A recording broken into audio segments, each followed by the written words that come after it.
Bonjour à tous. Donc aujourd'hui, nous sommes le mercredi 8 avril, mercredi, jour des enfants. Normalement, dans le quartier, on entend normalement plein de bruit d'enfants. Là, c'est tout calme. Il fait très très beau, donc l'univers nous teste, hein. Il nous met que des belles journées. En Haute-Savoie, c'est pas toujours très très beau cette période, et là, c'est magnifique.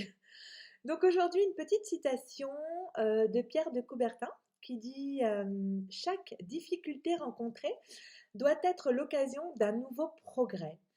Eh bien moi, pour moi, le nouveau progrès, ce sont ces petites vidéos que je fais, que j'ai commencé à faire, qui m'occupent hein, un petit peu de mon temps. Donc ça me permet de raconter un petit peu ma vie d'agent immobilier. Et voilà, donc du coup, ça vaut ce que ça vaut. Mais en tout cas, moi, j'ai beaucoup de plaisir à les faire. Aujourd'hui, je vais vous partager, toujours sur le thème du vendeur, comment mettre à la vente son bien et comment le rendre attrayant. Alors, ce qui est important pour moi quand on met à la vente son bien immobilier, que ce soit un appartement ou une maison, c'est de le rendre sexy. Alors, ce que j'entends par ce mot, c'est pas forcément on ne peut pas trop l'adopter, l'adapter à l'immobilier en principe, mais imaginez votre premier rendez-vous avec votre amoureuse ou avec votre amoureux. Qu'est-ce que vous allez faire? Vous allez faire attention à bien vous coiffer, à mettre une tenue qui est sympa, et puis vous allez prendre soin de vous pour vous montrer sous votre meilleur profil. Et bien là, c'est un petit peu pareil. Pour mettre à la vente son bien immobilier, on va le rendre vraiment attractif et donc ce que j'appelle sexy. Alors, pour le mettre à la vente, donc je conseille toujours à mes clients déjà de le ranger.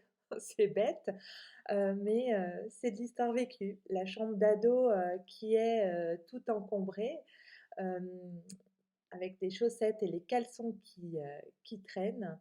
Donc c'est vrai qu'il vaut mieux que ce soit bien rangé, que les affaires soient bien rangées. Voilà, ça c'est une première clé. La deuxième clé, ce serait de le rendre, comment dire, un peu cocooning. Peut-être mettre des petites lumières d'ambiance ou mettre, pourquoi pas, une petite bougie. De le rendre vraiment attrayant. Et voilà, ce qui est important aussi, en troisième clé, ce serait d'affecter chaque pièce à un bureau. Il faut vraiment que ce soit le bureau.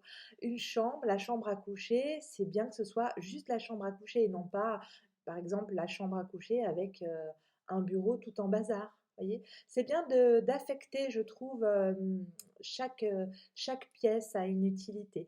La cuisine, bien sûr, toujours bien rangée. Après, il faut que ce soit quand même une maison qui vive ou un appartement hein, qui vive. Mais ce qu'il faut éviter, c'est quand même donc le bazar. Voilà. Ensuite, on va effectivement prendre de belles photos, essayer de... Alors moi, je ne suis pas trop pour les photos qui sont retouchées en fait. J'aime pas trop. Je trouve que c'est souvent les gens sont déçus quand on retouche trop les photos. Mais on va essayer de faire de jolis clichés, de jolies photos qui vont mettre toujours en avant et en lumière le bien. Voilà. Ensuite, il faudra vous faire les diagnostics immobiliers qui sont obligatoires. Ça fera peut-être l'objet d'une prochaine vidéo. Et puis voilà pour ces quelques astuces aujourd'hui. Alors cette petite vidéo s'adresse bien sûr à toujours à un public de non-initiés, hein, puisque les initiés savent en général ce qu'il faut faire et les professionnels, que ce soit les mandataires, les agents immobiliers ou les coachs immobiliers, savent exactement qu'est-ce qui est important pour mettre en valeur votre bien. Moi, je vous retrouve lors d'une prochaine vidéo et puis donc on va terminer par la phrase magique.